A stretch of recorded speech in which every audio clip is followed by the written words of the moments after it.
Synchronisation.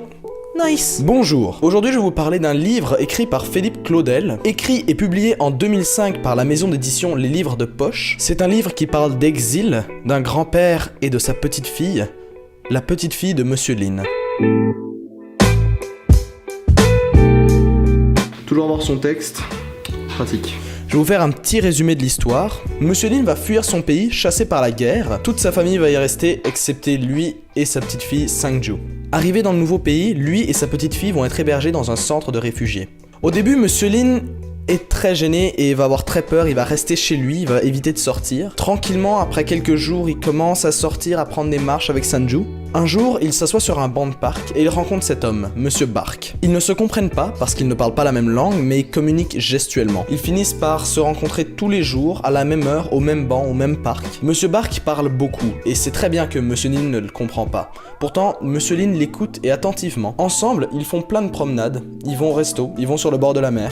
Monsieur Lin et Monsieur Bark s'entendent très bien. Monsieur Lin commence à s'adapter dans le nouvel environnement dans lequel il vit. Mais après quelques semaines, le camp de réfugiés ferme et Monsieur Lin se fait transférer dans une maison de retraite. Ce transfert sépara Monsieur Lin et Monsieur Bark. Monsieur Lin, attristé par cette nouvelle solitude, tentera de retrouver son ami. Maintenant, mon avis sur le livre.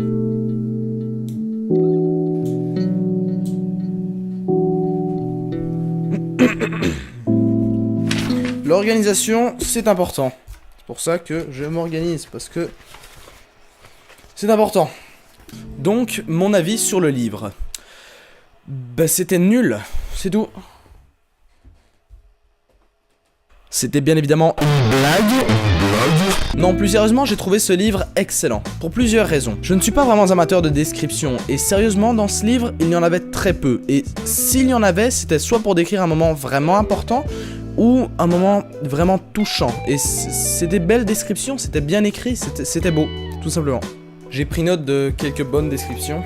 Alors, Monsieur Bark, qui regardait aussi dans la même direction, sent dans toutes ses veines des filets de feu jaillir et courir. Et lui aussi des images lui reviennent, terribles, odieuses, inhumaines. Lui aussi, à haute voix, dit le nom du pays, qui est par-delà les mers, le pays de Monsieur Lin. Il dit le nom à plusieurs reprises, de plus en plus sourdement, tandis que ses épaules s'affaissent, que tout son corps s'affaisse, qu'il en oublie tout. Il en oublie même de rallumer une autre cigarette, alors qu'il vient de laisser tomber à terre le mégot de la précédente, sans l'écraser du talon ainsi qu'il le fait toujours. Monsieur Bark n'est plus qu'un gros homme voûté qui répète faiblement le nom du pays de Monsieur Lin, comme une litanie, tandis que dans ses yeux viennent des larmes qui ne cherchent même pas à essuyer ni à arrêter de ses mains. Et ces larmes dévalent sur ses joues, trempent son menton, son cou, s'immiscent dans le col de sa chemise pour disparaître contre sa peau. À ce moment-là du livre, Monsieur Bark et Monsieur Lin sont sur le bord de la mer en train de regarder à l'horizon. Un deuxième extrait dans lequel il y a une description. Monsieur Lin entend les deux hommes qui, dans le fond du dortoir, jouent aux cartes tout en se racontant à voix basse des histoires.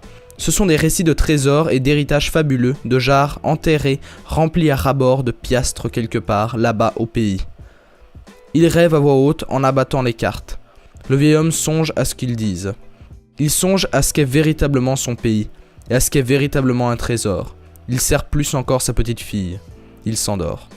Ce genre de petites réflexions qui font du bien, qui font juste refléter les émotions que ressent Monsieur Lin ou le personnage évoqué. Une utilisation d'un vocabulaire riche et approprié. L'histoire se déroule dans un monde réaliste et donc pour moi, je trouve que c'est plus facile de s'identifier à travers les personnages. Ça devient beaucoup plus compliqué de s'identifier à travers un personnage surnaturel. Et c'est là que je veux en venir, ce n'est pas un livre de science-fiction. Si vous aimez les dragons ou les explosions nucléaires et mondes post-apocalyptiques ou les voyages spatio-temporels, ce livre n'est pas fait pour vous. Non, ce livre est plutôt réaliste et sérieux. Il raconte une histoire triste et touchante.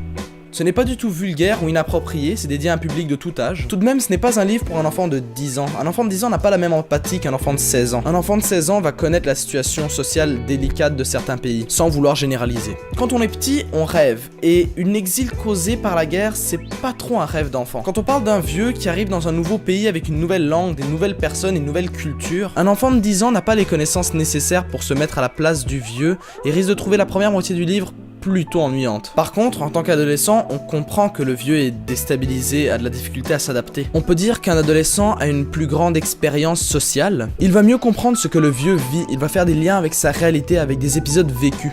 On retrouve cette forme d'empathie vers la fin du livre, que je ne vais pas vous spoiler. Ça nous fait pas seulement réfléchir aux situations d'immigration dans certains pays, ça nous fait aussi prendre du recul sur nos relations sociales et affectives. En conclusion, je répète ce que j'ai dit, je vous recommande fortement ce livre. Autant le livre est court, simple et très agréable à lire, autant ça nous permet de se mettre dans cette situation d'adaptation sociale extrême. Je pense que ce genre de livre, c'est bon pour nous. On vit dans une société où, certes, il y a des problèmes, mais incomparables à ceux de Monsieur Lin. Suivre l'histoire de Monsieur Lin nous permet de prendre du recul sur nous, sur notre réalité, sur nos problèmes. Voilà pourquoi je vous conseille ce livre. Sur ce, merci.